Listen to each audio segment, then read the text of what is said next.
আসসালামু আলাইকুম, ফারহানাস ব্লগে সবাইকে স্বাগতম।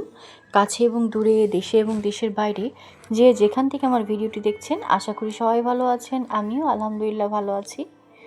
তো কলাই শাকের রেসিপি নিয়ে আজকে হাজির হয়ে গেলাম। কলাই শাক তো খুবই সুন্দর, খুবই মজার একটা শাক।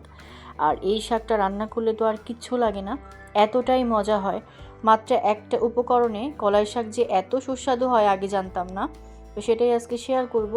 তো এই যে কলাই শাক রান্না করার জন্য খুব সুন্দর করে একদম মিহি কুচি করে শাকগুলো ধুয়ে সুন্দর করে কেটে নিছে। আর 2-3টা কাঁচামরিচও দিয়ে দিয়েছে কুচি করে একদম শাকের সঙ্গে। কলাই শাক কিন্তু সেদ্ধ করা লাগে না। তো এই যে এখানে বেশ খানিকটা পেঁয়াজ, মরিচ, রসুন কুচি সব দিয়ে রাখছে, কেটে রাখছে। আর আদা কুচি, এই আদা কুচিটা দিলে কলাই শাকের স্বাদ কিন্তু দ্বিগুণ হয়ে যায়। এটাই আজকে আপনাদের সাথে দেখাবো। তো এই যে এখানে মা প্রথমে আদা কুচি দিয়ে দিল, তারপর রসুন কুচি দিয়ে দিল। এখানে 2টা রসুন কুচি করা আর বড় 1 স্লাইস আদা একদম মিহি কুচি করা। আদাটা যখন লাল হয়ে গেছে তখন রসুনগুলো দিয়ে দিল। চাইলে একসঙ্গেও দেওয়া যায়, কিন্তু আদাটা আগে ভেজে নিলে ভালো হয়। তো রসুনগুলো খুব সুন্দর লাল হয়ে গেল। তো এই পর্যায়ে এখন পেঁয়াজটাও দিয়ে দিচ্ছে। এই শাকে একটু পরিমাণে পেঁয়াজটা বেশি দিলে খেতে ভালো লাগে। কলাই শাকগুলো একদম সবুজ ছিল, মানে এত সুন্দর ছিল, কচি ছিল শাকগুলো। একদম মিহি কুচি করে কাটলে কলাই শাকটা কিন্তু খেতে খুব ভালো লাগে। তো শাকের উপরে মা পরিমাণ মতো এখানে 1/2 চামচের কম পরিমাণ মতো লবণ দিয়ে দিল। দিয়ে এখন শাকটা দিয়ে দিল।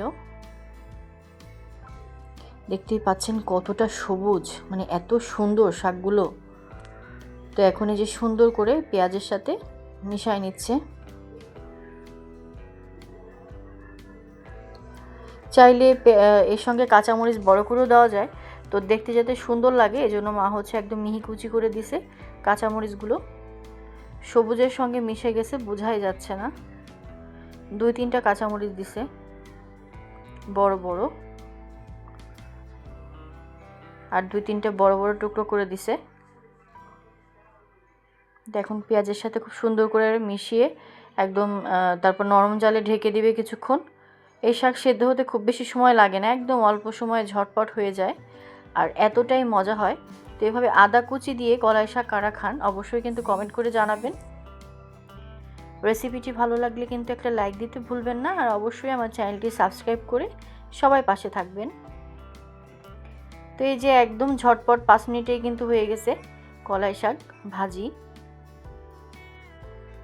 কলাই শাক ভাজি কার কার পছন্দ অবশ্যই কমেন্ট করে জানাবেন।